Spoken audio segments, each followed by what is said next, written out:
ओम शांति। आखिर हम त्योहार क्यों मनाते हैं, उत्सव क्यों मनाते हैं?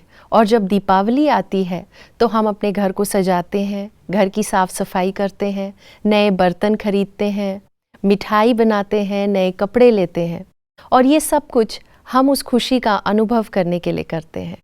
भले ही हमारी दिनचर्या कितनी भी बिजी हो, लेकिन जब उत्सव आते हैं तो हम विशेष समय निकाल कर ये सारा कार्य करते हैं। लेकिन हम ऐसा क्या करें कि हमारी खुशी एक दिन तक सीमित ना रहकर हर दिन ही हमारा एक उत्सव बन जाए, एक त्योहार बन जाए। तो इसी विषय पर हमारे साथ चर्चा करने के लिए हमारा बहुत बहुत सौभाग्य हमारे साथ हैं सीनियर राजयोगा टीचर ब्रह्मा कुमार सूरज भाई जी, जो हमें बताएंगे कि हम किस तरह से सच्ची दीपावली मनाएं। तो आइए उनका स्वागत करते हैं। आपका बहुत बहुत स्वागत है। ओम शांति। भाई जी, दीपावली पर एक जो सबसे इम्पॉर्टेंट फीचर है कि हम सब दीपक जलाते हैं और दीपक भी वैसा अच्छा लगता है जिसकी लौ एक रस जलती रहे। तो आप हमें इसका आध्यात्मिक रहस्य बताइए और किस तरह से अपने जीवन में भी हमारी जो परिस्थिति के साथ हमारी स्थिति हिलती डुलती रहती है उसको हम एक रस कैसे रखें। ये दीपावली का पर्व एक विशेष श्रेष्ठ घटना की यादगार में मनाया जाता है जी। एक समय ऐसा आया जब सभी आत्माओं की आत्म ज्योति, उसकी जो लौ है वो काफ़ी धीमी हो गई थी। तो भगवान ने स्वयं आकर सबको ज्ञान देकर राजयोग सिखाकर उनकी ज्योति जलाई थी। उसकी यादगार में ये त्योहार मनाया जाता है और तब आत्माएं बहुत संपन्न हो गई थी। सच्ची लक्ष्मी का आह्वान भी हो गया था, इसलिए वो भी यादगार है जी। अभी प्रश्न है कि हमारी जो लौ है वो धीमी होती रहती है, हम उसको लगातार बढ़ाते रहें। धीमी वो इसलिए होती है, देखिए कोई भी लौ धीमी होती है जब उसमें घी कम होने लगे, समाप्त होने लगे, हवा लगने लगे, तूफान हो जाए, कोई फूंक मार दे तो बुझने लगती है। तो हमें एक तो जो ईश्वरीय ज्ञान रोज मिलता है वो एक सुंदर घृत के समान है, अति सुगंधित घृत, उसको रोज डालें, उसका सुख लें, इससे हमारी आत्म ज्योति जलती रहेगी। दूसरा, बड़े दीपक से छोटा दीपक जलाया जाता है दिवाली में, ये भी एक विशेष महत्व का है। बड़ा दीपक है सुप्रीम सोल, जो परम सत्ता है, उससे जैसे ही हमारा योग लगेगा तो उसकी ज्योति हम में आएगी, हमारी ज्योति की लो ऊंची होने लगेगी। न केवल हमें अपनी ज्योति जलानी है, लेकिन उसकी लो को इतना ऊंचा उठाना है कि उसके प्रकाश से संसार प्रकाशित हो उठे। जब इस संसार में अनेक मनुष्य अपनी ज्योति को इतना जला देंगे, आसमान तक पहुंच जाए उनकी ज्योति, तो हम समझ सकते हैं सारे संसार से अज्ञान का अंधकार दूर हो जाएगा। जो आपका दूसरा प्रश्न है, ये लो धीमी होती रहती है, डगमगाती रहती है, टिम भी होती रहती है, कभी बुझने को भी हो जाती है। जैसे मैंने कहा, कुछ परिस्थिति, कोई झोंका आ जाए हवा का, घृत कम हो जाए तो घृत तो डालते ही रहें। लेकिन जब परिस्थितियां आती हैं, हर मनुष्य के सामने आती हैं, एक बहुत बड़ा ज्वलंत प्रश्न होता है। परिस्थिति आती हैं, कैसे उसमें हम अपनी स्थिति को अच्छा रखें, मन को खुश रखें, अपने को पॉजिटिव रखें। अगर हमारा मन बहुत पॉजिटिव है, हमारे अंदर बहुत गहरी हैप्पीनेस है और हम बहुत सरल चित्त हैं, आनंद में हैं, तो समझ ले हमारी ज्योति, उसकी लो बहुत ऊंची उठी हुई है। तो इन सब से बचने के लिए जो परिस्थिति आती हैं जीवन में, जो मनुष्य को, मैं ऐसा शब्द बोलूं, आजकल की दुनिया को देख के मनुष्य को मार डालती हैं। लोग अपनी खुशी खो देते हैं, उदास रहने लगते हैं, किसी को नींद नहीं आती, भोजन अच्छा नहीं लगता, टीवी अच्छी नहीं लगती। ऐसे में मनुष्य को अपने स्वमान का अभ्यास बहुत बढ़ा देना चाहिए। स्वमान की प्रैक्टिस हम यहाँ बहुत सिखाते हैं। तो मैं कौन हूँ, ये जितनी स्मृति होगी तो मेरी लो बहुत ऊंची रहेगी, वो कभी टिमटिमाएगी नहीं, वो तूफानों में हिले डुलेंगी नहीं, वो बुझेगी नहीं। इसकी बहुत आवश्यकता। जी भाई जी, इसके साथ साथ क्या होता है कि हम जब लक्ष्मी, आपने कहा सच्ची लक्ष्मी का आवाहन करना है। अब हम वैसे तो लक्ष्मी की महिमा में कीर्तन भजन करते हैं, देवताओं की महिमा करते हैं, लेकिन हम अपने आसपास जो लोग हैं उनकी विशेषताओं को कई बार देखना भूल जाते हैं। तो हम ये अपने थॉट्स में, अपने संकल्पों में ये शुद्धिकरण कैसे लाएं कि हम अपने आप को भी अच्छी नज़र से और दूसरों की भी विशेषताओं को समझें? देखिए, पूजन भक्ति दुनिया में बहुत बढ़ती जा रही है जी, लेकिन मनुष्य को अपने को पूजनीय बनाना चाहिए। बिल्कुल। अगर मनुष्य के कर्म श्रेष्ठ नहीं हैं, अगर वो दूसरों को सुख नहीं देता है, अगर वो दूसरों का कल्याण नहीं करता है, दूसरों की खुशी छीनता है, तो उसकी पूजा उसको सचमुच फल देती नहीं। लोग आजकल देख भी रहे हैं, बहुत भक्ति हो रही, पहले की वेट में तो 100 गुना भक्ति होने लगी। तीर्थों पर यंग लोग जा रहे, पैदल जा रहे हैं, लेकिन फल कम मिलता नजर आता है क्योंकि हृदय शुद्ध नहीं है। रास्ते में लड़ाई करते रहते हैं, मारपीट करने लगते हैं, क्रोध पर विजय नहीं है, तो भगवान या देवी देवता प्रसन्न होंगे कैसे? मैं तो एक बात कहूँगा, लक्ष्मी का पूजन तो भले ही सब करें, वो तो हमारी परंपरा चलेगी, लेकिन अगर हर नारी लक्ष्मी बन जाए तो नारायण तो पास आके खड़ा हो ही जाएगा ना जी, और घर घर मंदिर बन जाएगा ना जी। फिर ये पूजा के ताम झाम की भी जरूरत नहीं रहेगी, ये संसार ही स्वर्ग बन जाएगा। तो मैं तो अपनी माताओं बहनों को ये कहना चाहूँगा कि आप अपना शुद्धिकरण करें, अपने को देवी स्वरूपा बना दें, अपने विचारों को इतना पॉजिटिव और इतना प्योर कर दें कि नारायण आपके पास आ जाए, आपके घर में सुख शांति की गंगा बहने लगे, प्यार की निर्मल सरिता प्रवाहित होने लगे, तो कितना सुंदर होगा। तो ये होगी हमारी सच्ची लक्ष्मी का आह्वान या सच्ची दिवाली। जी, तो भाई जी, हम जैसे स्थूल रीति से बहुत सफाई करते हैं, कोने कोने को साफ करते हैं, लेकिन हम अपनी जो अंदर की चेकिंग है या कहें सूक्ष्म जो वृत्तियों की भी अपनी शुद्धिकरण है, उसके लिए क्या करें? और एक दिन नहीं कि ये हम निरंतर रखें इस चीज़ ये बहुत ज़रूरी है। दिवाली पर हर जगह सफाई होती है और मनुष्य सोचता ही है, वैसे भी स्वच्छता तो सबको प्रिय है, लेकिन लक्ष्मी के आह्वान के लिए तो स्वच्छता बहुत ज़रूरी है। बाहरी स्वच्छता का महत्व बाह्य रूप से है, वो भी इम्पोर्टेंट है हम सब के लिए, लेकिन जब तक हमने अपनी मन बुद्धि को स्वच्छ नहीं किया तब तक लक्ष्मी का आह्वान नहीं हो सकता। अभी मन में निगेटिविटी बहुत हो गई है लोगों के, या इम्प्योरिटी बहुत हो गई, वैर भाव हो गया, बदले की भावना हो गई, ये सब इम्प्योरिटीज हैं, ये मन की सफाई नहीं है। हम मन की सफाई पर बहुत ध्यान दें, तब जीवन में हमें सच्चा सुख मिलेगा। देखिए, हम लोग भी ऐसा ही करते हैं, घरों की सफाई तो करते ही हैं, लेकिन मन की सफाई पर निरंतर ध्यान देते हैं, क्योंकि हमारे चारों ओर पॉल्यूशन बहुत है। एक तो ये एनवायरमेंटल पॉल्यूशन, लेकिन दूसरा मनोविकारों का भी बहुत प्रकोप है संसार में। बुराइयां फैलती जा रही हैं, गंदगी बढ़ती जा रही, वो हमारे मन मंदिर में प्रवेश कर सकती है। हमें बहुत निर्मल रहना है तो बहुत सावधान भी रहना है कि हमें परचिंतन नहीं करना है, हमें किसी को कष्ट नहीं देना है, हमें अपने मन को ऐसा रखना है जिसमें सभी के लिए श्रेष्ठ भावनाएं भरी हों, सभी के लिए एक प्यार की गुड फीलिंग भरी हो, हमारी वृत्ति में समाया हो कि सब अच्छे हैं, चाहे कोई किसी भी धर्म का हो। ये जो घृणा भाव मन में आ जाता है, मनोविकार मन को बहुत मैला कर देते हैं, उससे मनुष्य सुख ही नहीं रहता। और फिर क्या होता है, उससे वाइब्रेशंस फैलते हैं। जैसी मनुष्य के अंदर की फीलिंग्स होती है, वैसी वाइब्रेशंस चारों ओर फैलते हैं, वो भिन्न भिन्न तरह से इफेक्ट करते हैं मनुष्य के जीवन पर। इसलिए बहुत ज़रूरी है कि हम पवित्र आत्माएं हैं, इसको स्मृति में रखा करें, कुछ अपने जीवन के नियम बना लें।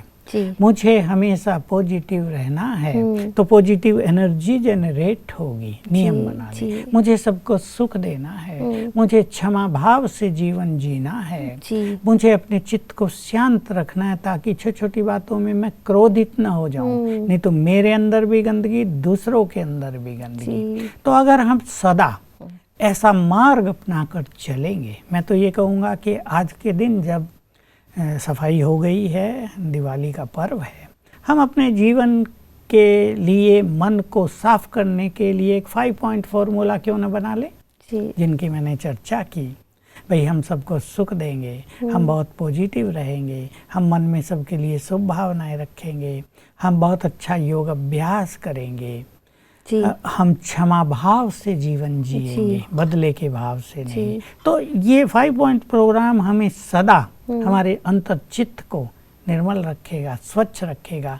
और स्वच्छता जैसे सबको पसंद है, तो उस मन में भगवान का वास होगा, उस मन में लक्ष्मी का वास होगा, उस मन से बहुत सुख मिलेगा हम सबको। वो सुख सचमुच अकल्पनीय है, बहुत बड़ा होता है वो सुख, क्योंकि गंदगी से तो बदबू, ये भी गंदगी है, गंदगी से बदबू फैलती है, बदबू किसी को पसंद नहीं है। तो हम ऐसा एक प्रोग्राम बनाएं तो सदा हमारा जीवन सुखी रहे, परिवार सुखी रहे, हमारे घर का वाइब्रेशन सुखद, प्यार से भरा हुआ, बहुत सरलता से भरा हुआ हो जाए। जी, अभी भाई जी आपने जो चीज़ें कही उससे ये याद आता है कि दिवाली पे हम मिठाइयाँ बनाते हैं, मिठाइयाँ खिलाते हैं, एक दूसरे को गिफ्ट करते हैं। लेकिन कई बार जैसे आपने कहा कि मैं किसी से जो है सबको क्षमा करूं, सबके लिए मेरे मन में शुभ भावना हो, लेकिन कई बार कुछ रिश्ते इतने कड़वे हो चुके हैं अभी कि मिठाई सिर्फ वैसे खा लेने से मन की कड़वाहट ख़त्म नहीं हो रही है। तो हम ऐसा क्या करें भाई जी कि वो कड़वाहट जो है, जो उनके साथ बन गई है, उसको हम दूर कैसे करें? बहुत सुंदर क्वेश्चन आपने पूछा है। मिठाई तो खाते रहते हैं, वैसे भी खाते हैं, चलो प्यार की निशानी है, अपनेपन की भी निशानी है। हम मन को भी स्वीट बना लें, इससे प्रेरणा लें, हम अपने बोल को स्वीट बना लें, क्योंकि संबंधों में सचमुच कड़वाहट नहीं, विष घुलता जा रहा है कहीं कहीं तो। और वो विषैला मन इतना विषैला हो जाता है कि वो लोग जो एक दूसरे के साथ के बिना रहना नहीं चाहते थे, एक दूसरे को देखना नहीं चाहते, शत्रु भाव हो जाता है। बहुत दूरी आ गई है, बहुत दूरी आ गई है। और ये हमारे समाज के लिए, हमारे देश के लिए बिल्कुल शुभ लक्षण नहीं है, क्योंकि मनुष्य सब संबंधों में रह रहा है। हमारे घर में भी एक टीम है ना, हमारी पूरी पारिवारिक बंधन में हम सब बंधे हुए, और उसमें प्यार ही ना हो तो जीवन का सारा आनंद ही खत्म हो जाएगा। इससे निगेटिविटी बढ़ रही है, सुसाइडल टेंडेंसी बढ़ रही है, डिवोर्स की घटनाएं बढ़ रही हैं। तो हमें मन को मीठा करना है। और जो मैं बात कर रहा था बोल की, वो बहुत इम्पोर्टेंट है। हम आज एक संकल्प कर लें, मिठाई खिलाने और खाने के साथ एक सुंदर संकल्प करेंगे कि हम अपने बोल को इतना स्वीट रखेंगे कि दूसरों को सुख मिले, दूसरे की हर्ट हुई भावनाएं भी ठीक हो जाएं, उसका चित्त प्यार से भर जाए, मित्रवत हो जाए। एक तो ये पक्का कर लें। मैं 3 बातें कहूँगा। दूसरा, अपने अहम को थोड़ा झुका कर चलें।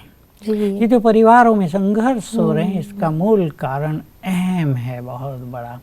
जितना हम अहम का त्याग करेंगे, दूसरे को भी सम्मान देंगे।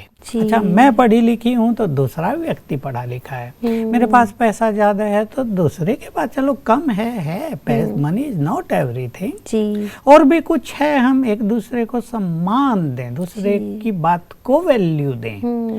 जो अहंकारी व्यक्ति होता है वो अपने को सबसे बड़ा समझता है, लेकिन दूसरों की नजरों में वो सबसे छोटा होता है। तीसरी बात, मिठाई खाते हुए ये प्यार के माहौल में आज दिवाली के दिन सभी अपने अंदर जरूर झांक लें कि मुझे अपने जीवन को निस्वार्थ बनाना है, बुद्धि में निस्वार्थ भाव भरना है। अगर ये 3 चीजें हम अपना लेंगे, बोल, निरभिमानी, निस्वार्थ, तो सचमुच सच्ची मिठाई खाएंगे, जीवन मिठास से भर जाएगा। और ये जो संबंधों में विषैलापन आ रहा है, ये भी समाप्त हो जाएगा। भाई जी, एक और ये देखा गया है कि आजकल हम कमाई के पीछे बहुत ज़्यादा भागते हैं। दिवाली के दिन भी हम अच्छे से अच्छा कपड़ा लेना चाहते हैं, घर को बहुत सुंदर सजाना चाहते हैं, जो भी हम चीज़ें लेना चाहते हैं। और उस कमाई के जो चक्कर में है, हम कई बार क्या करते हैं कि एक दूसरे को से कंपटीशन करना और एक दूसरे के रास्ते में बाधा क्रिएट करना, ये चीज़ें करते हैं। तो क्या ये सच्ची कमाई है हमारे लिए? एक्चुअली दिवाली पे तो लोगों को इंतजार रहती है कि कब दिवाली आए और 10 दिन हम भंडारे अपने भरपूर कर लें। ठीक है, ये भी मनुष्य, धन भी मनुष्य की आवश्यकता है, उसमें कुछ बुराई तो नहीं है, लेकिन उससे जीवन का आनंद खो देना, कर्मों को दूषित कर लेना, कुछ का कुछ लेन देन करना, इससे पाप का खाता भी तो बढ़ता है। सच्ची कमाई हमारे पुण्यों की कमाई है। सच्ची कमाई सुख देने से कमाई होती है। और जो ईश्वरीय मार्ग पे चल रहे हैं, जिसे रूहानी मार्ग कहते हैं, वो तो बहुत ध्यान दें कि डेली सवेरे उठकर प्रभु मिलन करें, योग अभ्यास करें, उससे सच्ची कमाई होगी। हम दूसरों को भगवान से मिलाने के लिए मार्ग दिखाएं, उन्हें मुक्ति, जीवन मुक्ति का राह बता दें, ये हमारी सच्ची कमाई हो जाएगी। किसी का हम दुख दूर कर दें, कितनी दुआएं मिलेंगी, बहुत अच्छी कमाई हो जाएगी। क्योंकि भाई जी लक्ष्मी जी से जो है वो हम स्थूल धन ही मांगते हैं, हम उनसे वही मांगते हैं, तो वो धन तो सिर्फ नहीं होगा, इससे जरूर कुछ और कोई मैं भी सोचा करता हूँ कि लक्ष्मी धन की देवी बनी क्यों? कोई उसके पास खजाने थोड़ा ही रखे हैं, पर वो धन की देवी मानी जाती है। ऐसा थोड़ा है उसके कहीं खजानों के भंडार भरे हुए दिखाए जाते हैं। उसने ज्ञान का, सद्गुणों का, ईश्वरीय शक्तियों का, दुआओं का खजाना बहुत भर लिया था। उस खजाने का रूपांतरण हो गया स्थूल धन में। हम भी यही सोचें, दुआएं लेना और देना बहुत बड़ा खजाना है, ये हमारी बहुत बड़ी कमाई है। जिसके साथ दुआएं होती हैं वो व्यक्ति सचमुच हर परिस्थिति को आराम से पार कर लेता है। मैंने एक बड़े व्यक्ति को देखा जो अब धन नहीं कमा रहा था, बड़ा डॉक्टर। मैंने उससे पूछा क्यों भाई? लोग बता रहे थे डॉक्टर साहब फीस नहीं लेते, क्यों? बहुत पैसा कमा लिया, अभी दुआएं कमा रहा हूँ। मैंने कहा कितना बुद्धिमान व्यक्ति है जो धन के पीछे नहीं भाग रहा है। असली कमाई हमारी ये दुआएं हैं, हमारे पुण्य कर्म हैं, हमारी खुशी है, हमारी शांति है। बहुत धन कमा लिया और घर में जाते ही सबका मूड ऑफ है, तो मज़ा कहाँ आता है धन से। तो ये कमाई हम और बढ़ाएं अपनी, और इसको निरंतर आगे बढ़ाते रहें, ये हमें संकल्प कर लेना है आज के दिन। जी, तो भाई जी आपने हमें बताया कि हमें कुछ स्वमान का अभ्यास करना चाहिए, तो इस दीपावली में ऐसे कौन से हम स्वमानों का अभ्यास करें जो हमारे जीवन में शुभ और लाभ, ये चीज़ जो कहते हैं ये ले आए? हाँ, शुभ लाभ दोनों ही दिवाली की देन है, ऐसा कहेंगे। हम बहुत शुभ हो जाएं, शुभ सोचें, शुभ कर्म करें, हमारे व्यवहार में भी शुभ लक्षण दिखाई दें, हमारे जीवन में भी गुड मैनर्स हों। इसके लिए पहला स्वमान, मैं भगवान की संतान हूँ, देयरफॉर आई एम ग्रेट, तो मैं एक महान आत्मा हूँ। तो दूसरे के प्रति दृष्टिकोण बहुत सुख भरा हो जाएगा। मैं केवल पॉजिटिव नहीं कह रहा हूँ, सुख भरा दृष्टिकोण, प्यार भरा दृष्टिकोण, जिसको वृत्ति कहते हैं, वो हो जाएगी। एक हम इस फीलिंग को अपने अंदर बढ़ा लें, मैं भगवान की संतान हूँ, मैं बहुत महान हूँ, मुझे सबको सुख देना है, मुझे विचारों को महान रखना है। दूसरा स्वमान हम अभ्यास करेंगे, हम सर्वशक्तिवान की संतान हैं, इसलिए हम बहुत शक्तिशाली हैं, बहुत शक्तिशाली हैं, तो छोटी मोटी बातों से घबराएंगे नहीं। हम बहुत शक्तिशाली हैं, निर्भय हो जाएंगे, परिस्थिति आएंगी हंसते हंसते पार कर लेंगे। तीसरा स्वमान हम ले लें, हम सुखदाता भगवान के बच्चे हैं, हम भी मास्टर सुखदाता हैं, मुझे भी सबको सुख देना है। देखिए, अगर संसार का हर प्राणी, हमारे देश का हर प्राणी आज के दिन ये एक संकल्प ले ले, हम भगवान के बच्चे हैं, मुझे सबको सुख देना है, तो एक दिन में संसार का, हमारे देश का स्वरूप बदल जाएगा। ऐसे ही हम संकल्प कर लें, मैं विश्व कल्याणकारी हूँ, ये स्वमान बहुत अच्छा है।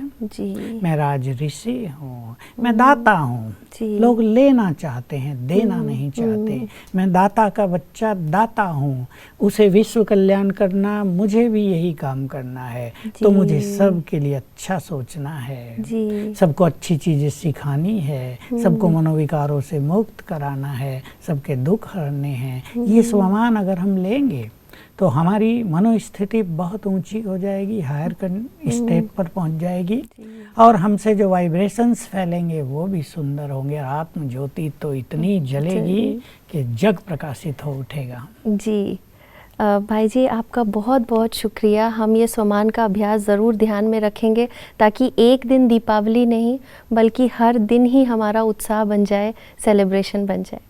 थैंक यू सो मच भाई जी। ओम शांति। तो आज की इस चर्चा में हमने कितना सब कुछ सीखा और जैसे हमने कहा कि किस तरह से हमारी खुशी स्थायी रहे, सिर्फ एक उत्सव या त्योहार की मोहताज ना रहे, उसके लिए हम कुछ ऐसे अभ्यास करें, हम कुछ ऐसे स्वमान का अभ्यास करें जो हमें भाई जी ने बताया, जिससे कि हमारी मनोस्थिति बहुत ही खूबसूरत हो जाएगी और हर दिन ही दीपावली हो जाएगा, क्योंकि हमारी आत्मा की ज्योति जगमगाती रहेगी, एक रस रहेगी।